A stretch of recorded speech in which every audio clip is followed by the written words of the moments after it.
Okay. This Well, meeting is being recorded. Whoa, we got some sort of weird ass sound back there. Welcome to episode number 90 of the Lift Free and Diet Hard podcast. I'm your host, Andrew Coates.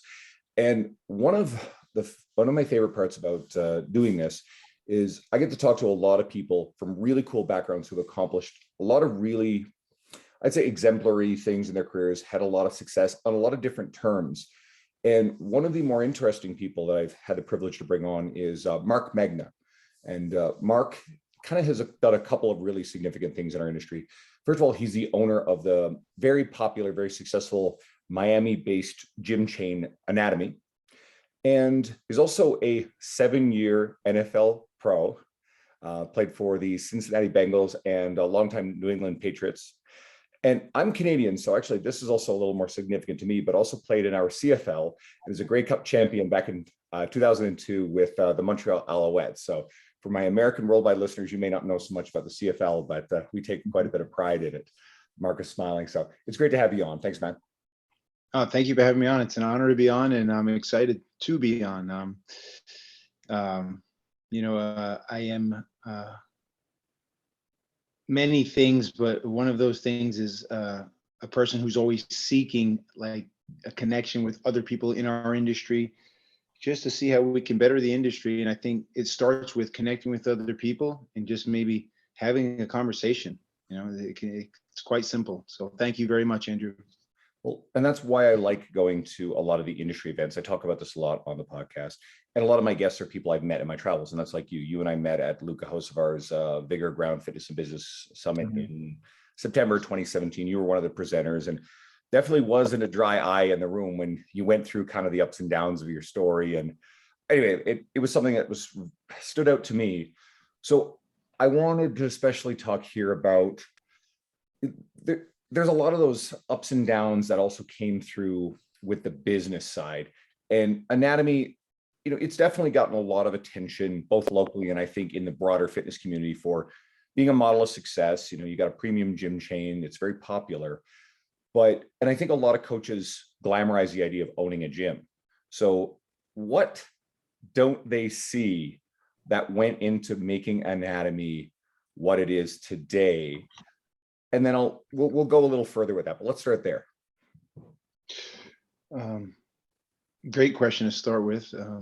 For me, firstly, I have business partners, and I think what makes us special is we actually have people strategically placed in roles that they do very well. Our COO, David, does an amazing job. He's also a partner, and he works extremely hard. We have Randy, who does an incredible job of just leading us the right way. And we have Chris Pacello, who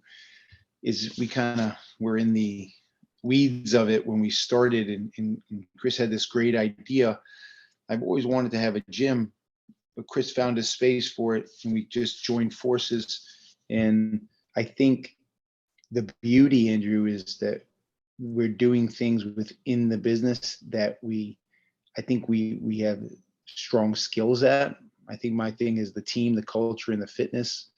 And the truth is, I don't think we could have done or be on the trajectory we're on if we didn't have such strong people in each area.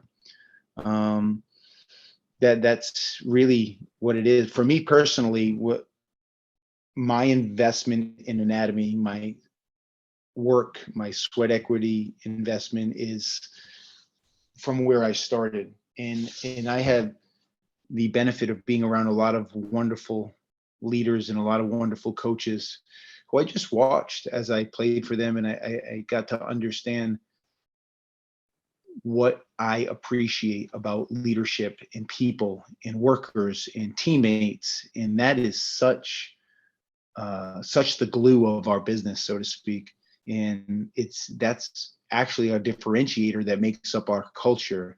And culture to me is such a catchphrase and such honestly a BS word at some point, but now it's like, what culture is how I treat you when things aren't going well, how I actually do appreciate you, how I'm respectful to you, how I'm polite to you, and respectively, back to me. There's so many little things that make it what it is. That's really who we are. It's fitness, but more than fitness, it's a community of people at several different locations now. And that's what everyone must feel when they walk through the doors. If they're not feeling that, then they're not feeling the Anatomy way. And that's really important. And I noticed this with some of the other gyms that friends of mine own. People, well, Kenny Santucci was there in September as well, and Kenny owns the Strength Club in New York. He's going to have an event in October. I'm going to try to make it down. And Kenny's media radiates something similar. And Luca obviously is a great example of that with what he does at Bigger Ground. And with you, while on one hand you're definitely a figurehead and a face of the company, I don't get the impression that it needs to be all about you. So, yeah. I'm sorry to cut you off. That's funny. No, please. I think that's something that we learn over time. I mean, I've had my moments where I've said, hey, my name has to be on that. And then you take a step back and you realize, man, that's like a horrible, like, ego thing to do. And, listen, when you're young, and I've never been an owner of a company before, I've never shared responsibilities like that before. But when you think about it, the one kind of thing that I could focus on and pull from in regards to experience was, how would I feel if one of my teammates acted that way? How would I feel if one of my teammates said, hey, you know what, I saved the day on defense and it was all about me? Like, that wouldn't sound good, right? So now I'll tell you something that I used to do, and I'm embarrassed about it. I used to say, hey, I'm the owner of the company. Now, knowing that I have business partners and there are several. Now, when people ask me, yesterday a guy asked me, hey, you're at Anatomy, right? You work at Anatomy. Now, he said that because he pops in for 45 minutes, an hour a day. He doesn't know. Why should he know? He's just a 40, 50-year-old guy who sees me at Anatomy. And I told him, yes, I work at Anatomy. And that was it. Now, you learn that with time. Like, I'm not trying to take any credit that isn't mine. I'm not trying to make it all about me. I guess my point is, I've learned that the hard way. At the end of the day, Andrew, it doesn't really feel good. And I try to give everyone the credit due to them, because we have many,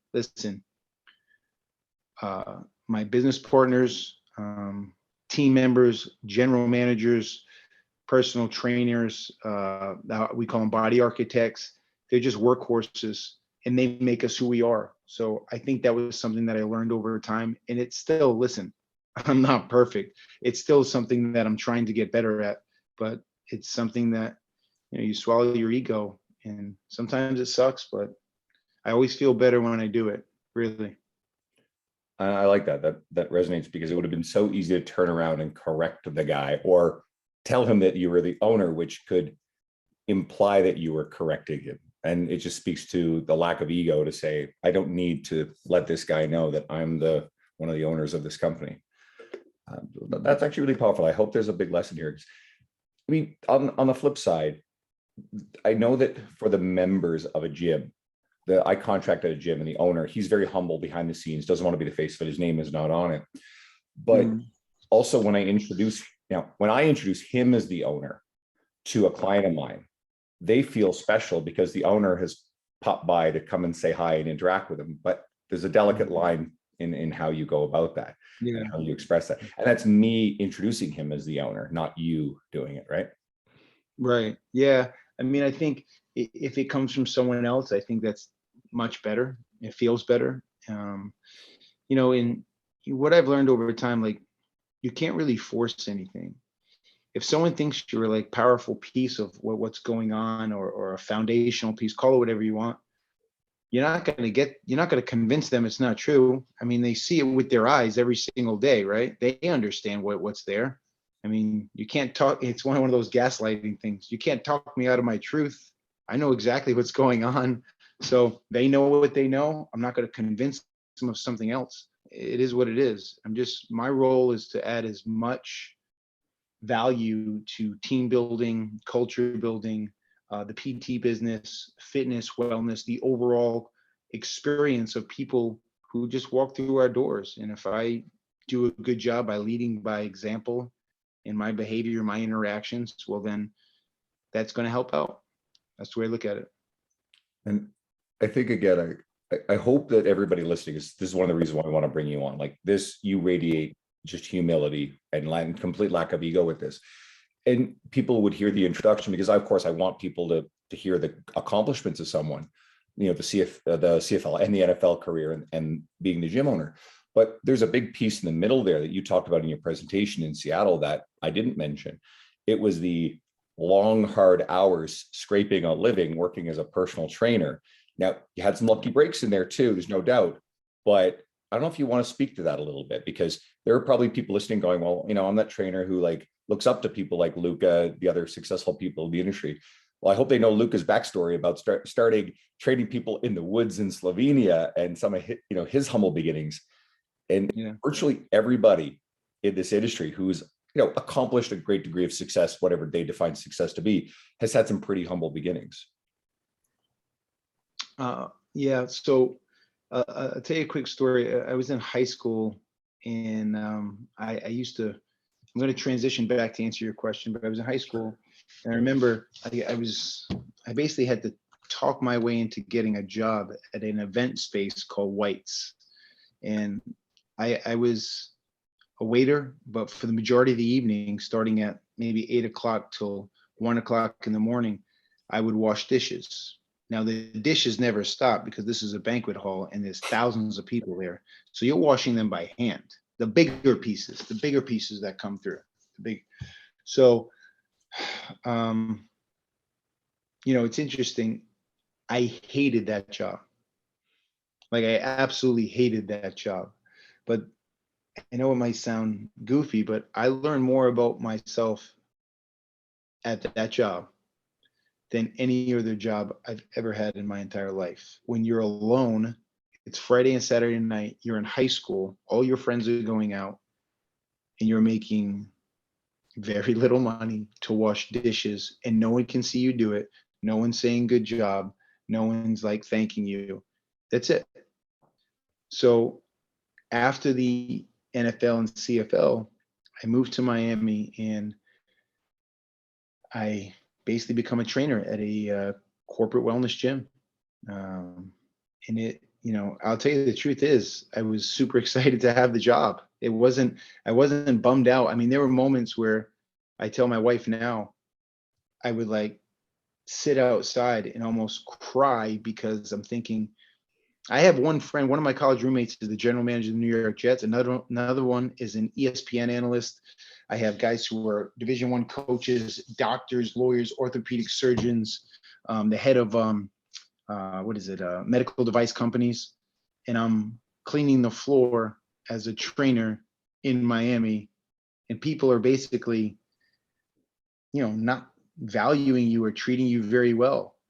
I realized that whole process, it had more to do with my mindset, my perspective, and how I viewed things. At times I looked at myself as a failure, but then I looked at myself as a person who has an opportunity to do something special. Now, I've been told by many people, you can't just be a trainer.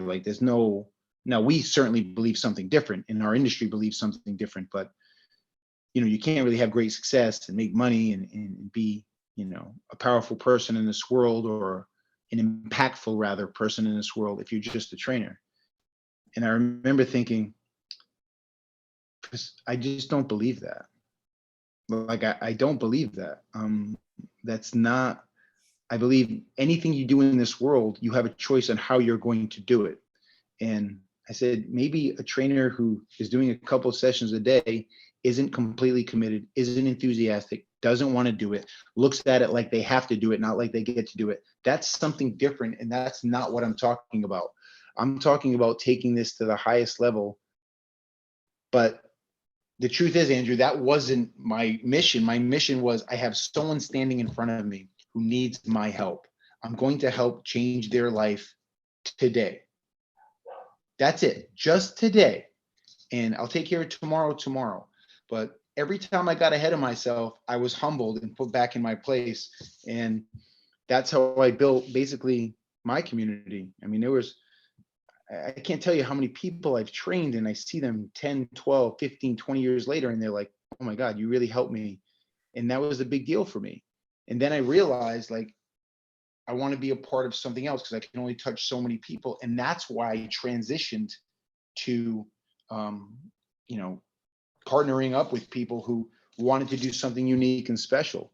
That's really the only reason. And I felt like I had a specific skill set that, listen, everyone has great things they learned over their life, but I say this all the time. I was fortunate. Like, I played for 4 Hall of Fame coaches, 4, and they're not Hall of Fame coaches because they just know X's and O's. They're Hall of Fame coaches because they run the entire organization. They run the entire organization. And it just so happens that the 4 Hall of Fame coaches that I have, they were also the GMs of the team. So they understand people. They understand how to put people in the best positions possible to ensure that they have success. And they understand how to motivate people. They understand how to talk to people. They understand how to lead by example. They understand how to be respectful. And coincidentally, that's why they're in the Hall of Fame. Those people, those coaches, rather, Andrew, who do such a good job at all those little things, win more games. It's not just because they have the best athletes. They have the best football players, and they put them in the best positions possible. And the amount of life lessons that I've been fortunate to experience through that, honestly, I just do that with what my role is and what my responsibilities are at Anatomy. And, you know, everyone that wants to, I always end with this, like, and I know we're not ending, but, you know, there are so many in our industry that just want to skip over certain parts, right? And a good coach that I had in my life, he always says, everyone wants an A, but they don't want to take the exam. The very tools that took me, you know, I learned in football, in middle school, high school, college, the NFL, CFL, NFL Europe, being a floor trainer, cleaning the floor, all those things. Look, I'm gonna be honest with you, a lot of those things suck. Like, they sucked. I didn't like some of them. I didn't smile because I had to get on my hands and knees and clean. That wasn't the point of the stories. The point is, those are valuable lessons that really helped me, you know? So, you know, if I skip those parts, and now I see it, I see people run out and they want to do this and they want to do that. And a year into it, they go, shit, I think I'm going to go out of business. You know, like I don't know what else to do. And part of knowing what else to do is I didn't have the answers, but, you know, my business partner, Chris, and I knew we needed help with some stuff. Like, a sign of strength is knowing when to ask for help. A sign of strength is knowing I'm really good at this. Like, I feel like I'm good at this, because of the examples and experiences I had, but I'm not good at that. So I need help with that. That's why we have a great team, and we have a great leadership team. So I think over time, you learn certain life lessons that help your awareness and help your the way you view things, the lenses, how you see things. So that's my best answer. There's a lot embedded in there. I mean, from the fact that you probably look at your trainers and remember you. I recently walked through a commercial gym that I like to go and work out at. And I saw a young trainer, and he was leaving at probably 9 p.m. because I, usually finish up my work late. I coached 10 clients in 11 hours yesterday. I'm on almost year 12 of my career. Actually, this is year 12. It'll be 12 years soon. And I saw this young trainer, and, it was kind of dark, and, and you could tell he's probably a little tired and maybe he's leaving at the end of a long day. But I remember, like, back to when I first started, and I sure as hell didn't play high level football, but I remember starting out with not a whole lot, moving across the country. I used to own a nightclub in Newfoundland, and that came with a lot of fun, but a lot of bullshit. I left behind a really wild partying lifestyle, and I came out having 2 friends in Edmonton. And one of my friends, this room I had to stay in, I couldn't stay there after about a month because I had a falling out with my friends. So I stayed in a hostel for 3 weeks. I was looking for a job. So I found a job at a local casino dealing blackjack. Now I'm 28 years old. I've got a business degree, and I'm, shaking off the effects of like wild partying lifestyle, sobering up. And I remember one of the first nights, I don't have a car either, so I'm taking the bus around. I remember and this is a cold winter now, came up here just in late fall, cold winter. And I'm trying to figure out where this bus stop is to leave the casino. I take a wrong turn and I walk down this industrial road. It's freezing out. And I don't have the clothes. I'm not dressed well enough for this. And I remember walking for what seemed like half an hour, looking for just a place to pop in, to find a phone, to call a taxi. And I'm freezing and I'm thinking, I'm so far away from home. I'm lonely. I'm like, I just want to go home. Right. And I was like, no, I can't quit. Right. I can't go back. I can't admit that I like failed at this stuff. So I walked a little further, found a coffee shop, got a cab, whatever. But that moment really stuck with me. And, I spent 3.5 years at that job, kind of chilling out, playing video games and watching TV in my basement. Didn't have much of a social life, but got back in the gym real hardcore.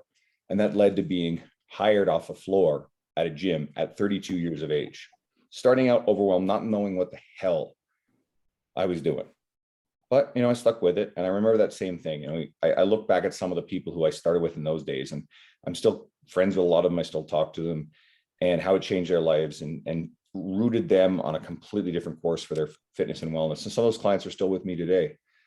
And it gradually grew and grew, and things went really well. And I look back, and anybody who looks at me and thinks, okay, cool, I write for Muscle and Fitness Magazine and T Nation and some of these other things, or the fact that, social media has grown a lot, or whatever they see, speaking at fitness conferences.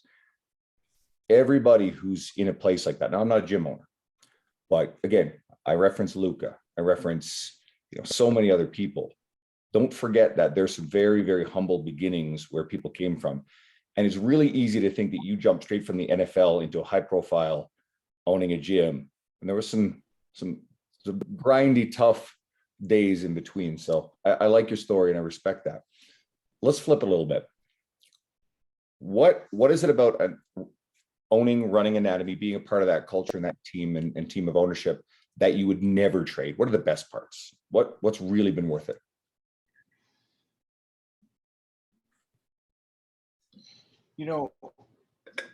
I think you have so many interactions with team members and community members, which are our members. And when you see someone like, it's not about a transformation, like, you see bodies change, of course we do, but that's not the most powerful part. The most powerful part, is seeing someone, what the community means to them. And they say, this is the absolute best decision I've ever made for my wellness, for my health, like being a part of it. And it's not because we have cardio machines and we say it all the time. It's not about the equipment. It's about the positive mental headspace that we all share there. That's why we protect it so much. I mean, I've had people in there that don't care about anyone but themselves. And, they could be like the hardest worker in the world. I can't have them there. They're world class. They're awesome. But they're really not on a team by themselves. They'd be awesome on a team by themselves, but unfortunately, we don't have that, So it's, I share a quick story with you. So we have an amazing PT manager in that 1220. His name is James. I mean, I think the world of this guy. He's a very smart, hardworking. I love his perspective because he's caring, and he has his moments, but he appreciates feedback and coaching. And he tells me this story. We have a young lady from let's just say another country who's a body architect with us now, and she's got a positive energy, and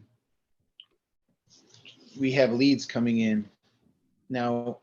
Because it's summer, it's busy. It's just not as busy as the super strong season. So she's presented with leads. What does she say? thank you. No, she says, you know what? I know there's not a lot of leads to go around. Why don't you give them to the rest of the team and I'll be fine on my own. I'll pick up clients off the floor. I'd rather see those leads go to someone else. That specific experience that James had with that body architect told me that we're doing something right and we're bringing in the right people, because that is the anatomy way. Now, she wouldn't have been wrong if she took the leads, but the fact that she had the awareness and the foresight to do that is next level. Now, we've had people in here, as I said before, who were crazy productive, and if you didn't give them a lead, there's like a fight, a huge fight, and everyone is toxicity and they're angry and they're making everyone feel bad, and I'm the man, so I should get all the leads. And I'm thinking, how does this person get through the day? But those are two very different people. So you deal with both, but one person, as Coach Rooney would say, is a culture crusader. The other one's a culture vampire. So, like, what are we trying to do? Conversely, if you have the culture crusaders, shout out to Coach Rooney, you're going to have people that give off an infectious energy that is felt when you walk in the building or any location. And that's what we're trying to do. That's the most important part. So spending time with our team members is what I absolutely love. I enjoy being around people like that. I think I've always been on teams my whole life. Of everyone I know, I mean, I think I added it up and I've been on like 67 teams since I was, a young boy. I mean, that's a lot of experience. Doesn't mean I know everything, because I certainly don't, but I've had great experiences on teams and I've had negative experiences on teams. It's just a lot of reps of seeing what kind of works and what kind of doesn't work. So.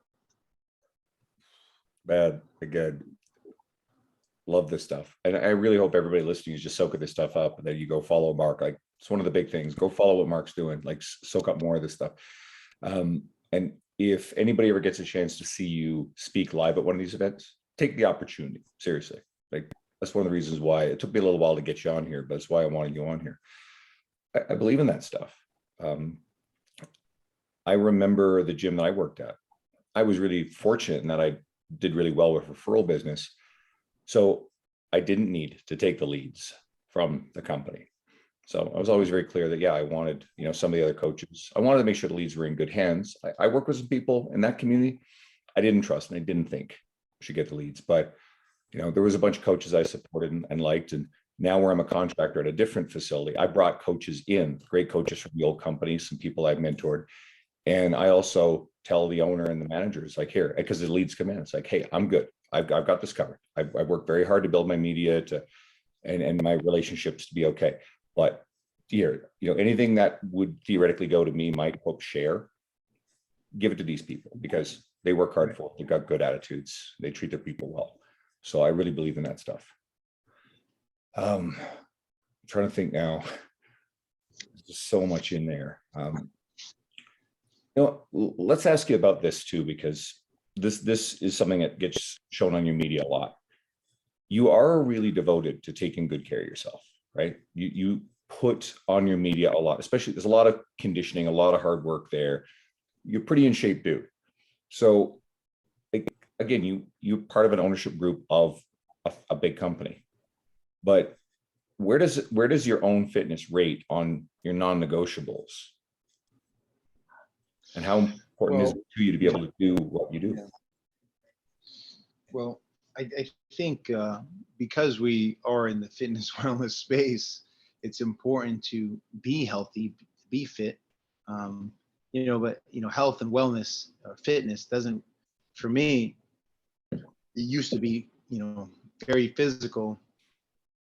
Now it's really mental. My mental headspace is really important. Things used to really, really rattle me. And by the way, some things still do.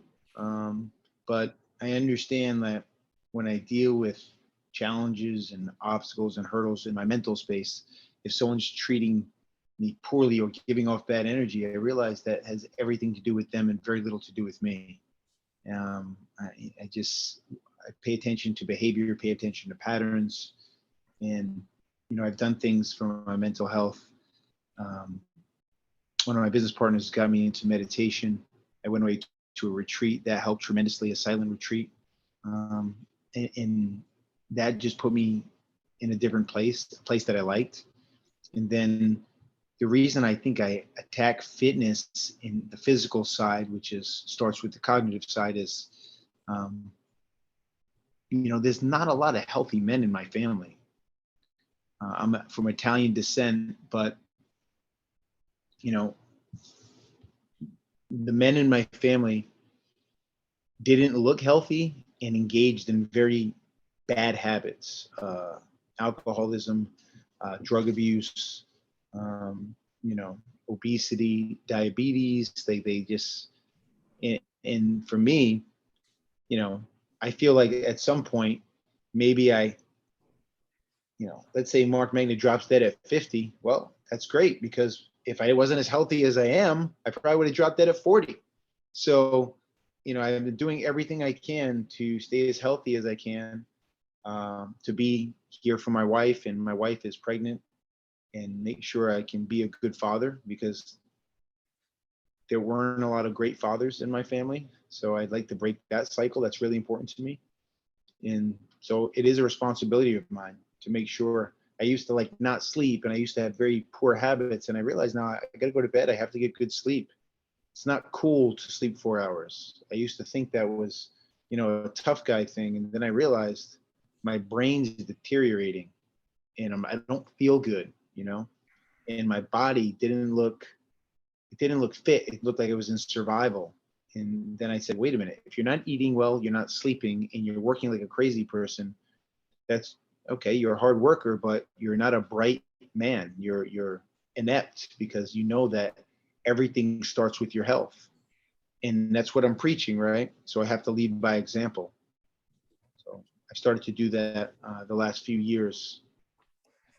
Sorry, my cat just walked right across the keyboard, but Sure. I didn't lose you. That's good. Sure.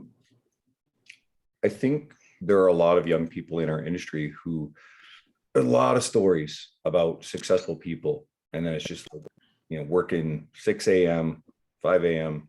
to 9 or 10 p.m. at night. And I work some pretty crazy hours, but I've never, ever pulled that kind of stuff. For me, non-negotiable, and I put this in a post recently, 8 hours of sleep opportunity. That one has always been a big one for me, despite the work ethic. And hey, we're not being great examples to the sacrifices or the things we're asking of our clients if we're not doing it.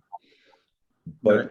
That sort of thing is not sustainable, not long-term. And by the way, congratulations on the upcoming baby. That's cool. That's awesome. Thank you. Yeah. That's going to add another dimension to your world, right? And you talk about all these challenges about, I'm not a dad, right? One of my clients, longtime clients, just had a kid. He's a cardiologist, so life's changed. He's used to functioning on one level. This is different. But being that guy in the NFL, I mean, you're a linebacker in a defensive end. That's physical stuff. You're a fit dude now, but you were a big dude back then. And then the hard days of grinding, endless sessions in the gym floor, and then with all the ups and downs of stress of building and owning a gym, now comes a new challenge, being a dad. And there's something in there too. I sometimes forget that I look at all this stuff in our careers through the lens of, a single guy who doesn't have any kids. There's a lot of people who are doing all this sort of stuff, and they have families too. So that's important to sometimes step back and realize that not everybody can apply the same amount of time and mental energy into a singular goal when it comes to the career side. And yet there's a lot of people who've been very successful. What you just described, Don Saladino. Don's got kids, right? If I'm not mistaken. Yeah. Don has kids. And so look at what Don has done. A lot of other people are, you mentioned Martin, you said Coach Rooney, so you're talking about Martin Rooney, right? Yeah, I mean, I've become really close with Coach Rooney, and I saw him speak. He fired you up. In 2000, I saw him speak in 2006. And I was like, man, there was something about when he spoke. I was like, you know what? I feel like I know this person, and he's talking to me specifically. And when he came down, we spent some time together, and I just think the world of him, and he gets it. And look, you don't have to have kids, of course not. Like everyone, whatever is good for you is good for you. I tell you, with the people that I know in my life, I think having children, the men that I really respect, really appreciate, and have done really special things in their lives, they have kids, and they're very successful. So I think there's a lot in there. I think it says that they're family people. I don't know what they're like behind closed doors. I have a perception of what they're like. I think that because they have kids, it forces you to deal with a lot of experiences that give you a lot of reps that may help you dealing with people and talking to people and being patient.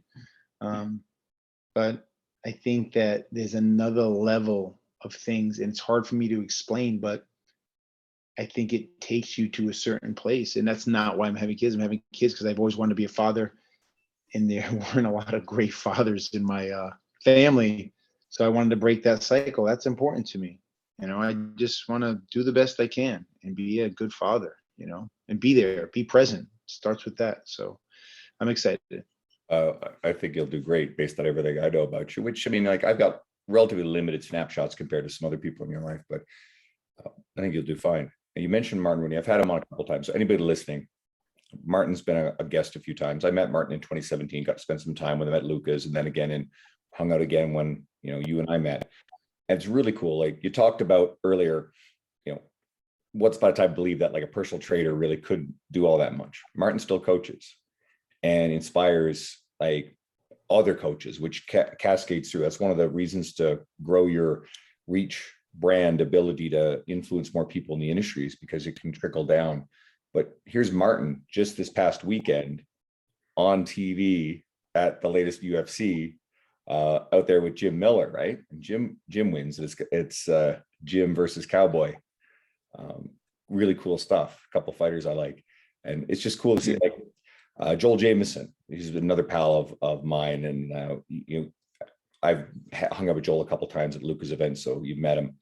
And getting to see Joel walk out in the ring. I've got pay-per-view. My friend's over at my place, and here's Joel walking out with Demetrius Johnson. Right, like that stuff's pretty cool. Yeah, there's a lot of outlets that you as a coach can grow into, and it's got to be authentic to you. I mean, for you, it became creating that gym and what that will lead to. That'll become bigger and better and broader. Or if it's Don Saladino and what he's scaled within his online space, right? And his ability to influence people, or what Luca's doing, or Martin Rooney. So a lot of powerful examples here. Or someone like Dana Santos, who is also at Luca's, what she's doing. She's really cool. Still got to get her on the podcast. I really appreciate you taking the time to come talk to me. It's great to catch up. Please, thank you so much. Where can people find you? Tell them about your social media and more about Anatomy.